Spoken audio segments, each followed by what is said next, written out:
हाय सांगମାନେ ମୋ ମା'ମାନଙ୍କର ନମସ୍କାର। ମୁଁ ଆପଣମାନଙ୍କର ଗୀତା। ଆଜି ମୁଁ ଏଠି ହାତରେ କିସ ଅଛି, ଏଇଟା ହେଉଛି ଧନିଆ ପତ୍ର। ସତରେ ଏଇଟା ହେଉଛି ଧନିଆ ପତ୍ର ନା? ହଁ, ଏଇଟା ହେଉଛି ଧନିଆ ପତ୍ର। ଏଇ ଧନିଆ ପତ୍ର ମୁଁ ଏଇଠି ସବୁ ଆଣିଛି, ଦେଖୁଥିବେ। ସବୁ ଧନିଆ ପତ୍ର ଆଣିକି ଆମ ପିଣ୍ଡାରେ ମୁଁ ପକେଇ ଦେଇଛି। ଦେଇକି ମୁଁ ଭାବିଲି ୟାକୁ ଭଲ ଭାବରେ ମୁଁ ଆଗେ ଧନିଆ ପତ୍ରଟା ବନେଇ ସାରେ, ତାପରେ କିଛି ତରକାରୀ ବନେଇବି, ସେଇଟା ମୁଁ ଭାବିଲି।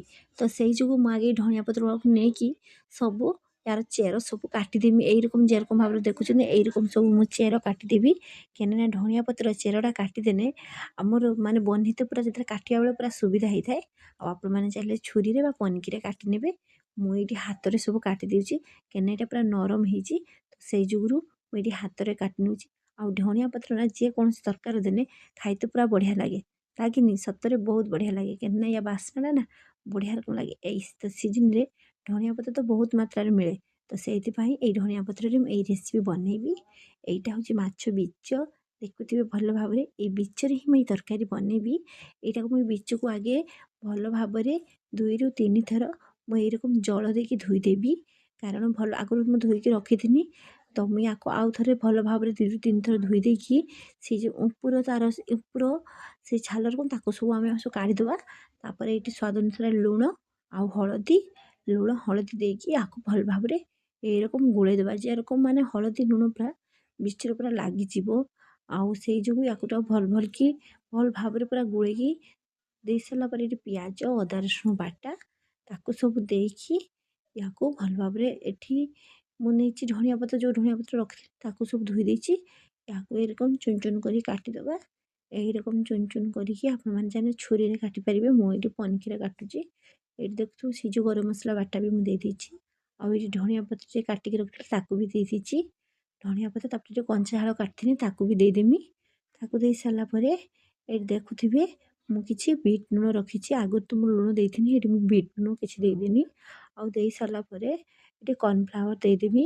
ମୁଁ ଏଠି 3 ବଡ଼ ଚାମଚ କର୍ଣ୍ଣଫ୍ଲାୱାର ଦେଉଛି। ଆଉ ଏହା ସହିତ ମୁଁ ଦେଉଛି ଏଠି ବେସନ ବି 3 ଚାମଚ ଦେବି। ଏ ବଡ଼ ଚାମଚରେ ବେସନ ବି 3 ଚାମଚ ଦେବି। କର୍ଣ୍ଣଫ୍ଲାୱାର 3 ଚାମଚ ଆଉ ଏଠି ବେସନ 3 ଚାମଚ। ୟାକୁ ମୁଁ ଦେଇକି ଦେଖୁଥିବି, ମୁଁ ୟାକୁ ସବୁ ଦେଇକି ଏଠି ଭଲ ଭାବରେ ମୁଁ ଗୋଳେଇ ଦେବି। ଏଠି ମୁଁ ଗୋଳଉଛି ଦେଖି ୟାକୁ ଭଲ ଭାବରେ ପୁରା ଗୋଳେଇବି।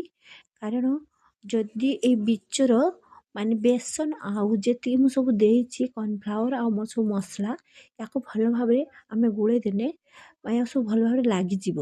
ଆଉ ୟାକୁ ଏଇରକମ ହାତ ସାହାଯ୍ୟରେ ଆପଣମାନେ ଭଲ ଭାବରେ ଏଇଠି ଗୋଳେଇ ନେବେ। ମୁଁ ଯେରକମ ଗୋଳଉଛି ଦେଖୁଥିବ ମୋର ଏଇଠି ଗୋଳାଣିଆ ପୁରା ଭଲ ଭାବରେ ସରିଗଲାନି। ଆଉ ଏଇଠି ପୁରା ମୋର ଏ ରେସିପି ପାଇଁ ପୁରା ରେଡ଼ି। ଆଉ ୟାକୁ ମୁଁ ଗୋଳେଇଛି କିସ ବନେଇବି ଭାବୁଥିବେ। ୟାକୁ ଏଇଠି ମୁଁ ବନେଇବି ପକୁଡ଼ି ବନେଇବି। ତ ମୁଁ ଏଇ ବିଚରେ ପକୁଡ଼ି ବନେଇବି। ଆଉ ଏଇଠି ସବୁ ମୋ ତେଲ ପୁରା ଗରମ ହେଇସାରିଛି, ଦେଖୁଥିବେ। ମୁଁ ଏଇଠି ସବୁ ଗୋଟେ ଗୋଟେ ଏରକମ ଦେଇଦେବି। ମୁଁ ୟାକୁ ବେଶୀ ବହଳିଆ କରିନି କି ବେଶୀ ମୋଟା କରିନି, ପୁରା ମିଡ଼ିୟମରେ ରଖିଛି। ଏଇରକମ ଗୋଟେ ଗୋଟେ କରିକି ୟାକୁ ତେଲରେ ଦେଇଦେବ। ଆଉ ୟାକୁ এইরকম ଗୋଟେ ଗୋଟେ କରି ତେଲ ଦେଇଦେବା। କାରଣ ୟାକୁ ଆମେ ଯଦି ସୋରିଷ ତେଲର ଛାଙ୍କିବା ତ ବହୁତ ବଢ଼ିଆ ଲାଗେ। ତ ମୁଁ ଏଇଠି ସୋରିଷ ତେଲ ଦେଇଛି। ଆପଣମାନେ ନିହାତି ଭାବରେ ସୋରିଷ ତେଲ ଦେଇକି ବନେଇବେ, ଦେଖିବେ ବହୁତ ବଢ଼ିଆ ରକମ ଲାଗିବ। ତ ସେଇ ଯୋଗୁଁ ମୁଁ ଏଇଠି ସୋରିଷ ତେଲ ଦେଇଛି। ଆଉ ଏପଟରେ ମୋର ହେଇସାରିଲାନି। ଆଉ ଏପଟରେ ମୁଁ ଏରକମ ନାଡ଼ି ଦେବି। ଦେଖୁଥିବେ ମୁଁ ଏରକମ ଭଲ ଭାବରେ ନାଡ଼ି ଦେବି। ଆଉ ୟାକୁ ପୁରା ସ୍ଲୋ ଜାଳରେ ମାନେ ଅଳ୍ପ ଅଳ୍ପ କି ଚୁଲିରେ ଜାଳ ଦେବେ। ଆଉ ଆପଣମାନେ ଯଦି ଗ୍ୟାସରେ ବନାଉଥିବେ ତ ଗ୍ୟାସଟାକୁ ପୁରା ସ୍ଲୋ କରିଦେବେ। ଆଉ ସ୍ଲୋ କରିକି ୟାକୁ ଛାଣିବେ। ତେଲଟା ଆଗରୁ ପୁରା ଗରମ କରିନେଇଥିବେ। ଆଉ ଯେତେବେଳେ ଏଇ ବିଚ ମାନେ ବନେଇବେ ତ ସେଇ ସମୟରେ ଗ୍ୟାସଟାକୁ ପୁରା ସ୍ଲୋ କରିଦେବେ। ମୁଁ ଏଇଠି ଚୁଲିରେ ବନାଉଛି, ତ ମୁଁ ଖାଲି କମ କମ କିନା ଜାଳ ଦେଇଦେଉଛି। ଆଉ ଏଇଠି ମୋର ବିଚ ଏପଟ ସେପଟ କରିକି ପୁରା ହେଇସାରିଲାନି। ଆଉ ୟାକୁ ନା ବହୁତ ବଢ଼ିଆ ଲାଗେ। ଆପଣମାନେ ନିହାତି ଭାବରେ ମୁଁ ଯେରକମ ବନଉଛି ସେରକମ ବନେଇବେ। ଆଉ ତାପରେ ମୋତେ କହିବେ କେରକମ ଲାଗୁଛି।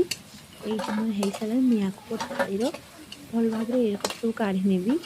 ଯେତିକି ମୋର ବିଚ ସବୁ ଛାଙ୍କିଥିଲି ମୁଁ ସବୁ ଏଇରକମ କାଢ଼ି ନେଇଛି।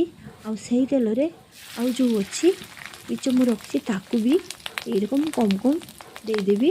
ଦେଖୁଥିବେ ୟାକୁ ଯେ ମୁଁ ଗୋଳେଇଛି ପୁରା ବେଶୀ ପୁରା ମୋଟା ହେଇନି କି ବେଶୀ ପାତଳା ହେଇନି। ପୁରା ମୋର ଯେରକମ ମେଜରମେଣ୍ଟରେ ମୋର ରହିବା କଥା ସେରକମ ମୁଁ ରଖିଛି। ଆଉ ଆପଣମାନେ ଏଇ ଭାବରେ ବନେଇବେ, ଏଇରକମ ରଖିବେ। ଆଉ ଏଇଠି ସେଇ ତେଲରେ ମୁଁ ଏରକମ ଦେଇଦେଲି। ଆଉ ୟାକୁ ବି ଏପଟରେ ମୋର ହେଇସାରିଲାଣି। ଏପଟରେ ମୁଁ ନଉଟେଇ ଦେଇଛି। ନଉଟେଇ ଦେଇକି ୟାକୁ ଆଉ ଥରେ ଏଇରକମ ଭଲ ଭାବରେ ଗୋଳେଇ ଦେବି। ଆଉ ୟାକୁ ଦେଖୁଥିବେ ମୋର ହେଇସାରିଲାଣି। ମୁଁ ଏଇରକମ ପୁରା ହାଲକା ହାଲକା ଜାଳ ଦେଇ ବନଉଛି। ଆପଣମାନେ ବି ନିହାତି ଭାବରେ ଏଇରକମ ବନେଇବେ ଆଉ ମୋତେ କହିବେ। ଆଉ ମୋ ପୁଅ ଝିଅର ତ ପୁରା ବହୁତ ପୁରା ଫେଭରେଟ୍ ଏଗୁଡ଼ା।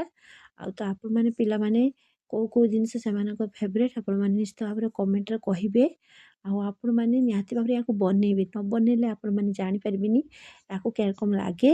ତ ନିହାତି ଭାବରେ ବନେଇବେ, ଖାଇବେ। ଆଉ ମୋତେ ନିହାତି ଭାବରେ କମେଣ୍ଟରେ କହିବେ ୟାକୁ କେମିତି ଲାଗୁଛି। ଆଉ ଏଇଠି ସେଇ ତେଲରେ ଆଉ କିଛି ଥିଲା ତାକୁ ଏଇରକମ ମୁଁ ଦେଇକି ଭଲ ଭାବରେ ଏଇଠି ଦେଇକି ମୁଁ ଏଇରକମ ସବୁଗୁଡ଼ା ଯେତିକି ମୁଁ ସବୁ ଗୋଳେଇଥିଲି ଏଇରକମ ସବୁ ଛାଙ୍କିଦେବି। ଆପଣମାନେ ବି ଏଇରକମ ବନେଇବେ। ମୁଁ ଦେଖୁଥିବି ମୁଁ ଯେତିକି ଦେଇଛି ସବୁ ଏଇଠି ମୋର ଛଣା ସରିଗଲାଣି। ଆଉ ଏଇଠି ମୁଁ ପ୍ଲେଟ୍ରେ ବାଢ଼ି ଦେଇଛି। ଦେଖୁଥିବେ କେତେ ସୁନ୍ଦର ହେଇଛି। ଆପଣମାନେ ନିହାତି ଭାବରେ ବନେଇବେ, ଖାଇବେ। ଆଉ ମୋତେ କମେଣ୍ଟରେ ତ ନିହାତି ଭାବରେ କହିବେ କିରକମ ଲାଗୁଛି। ଯଦି ଭଲ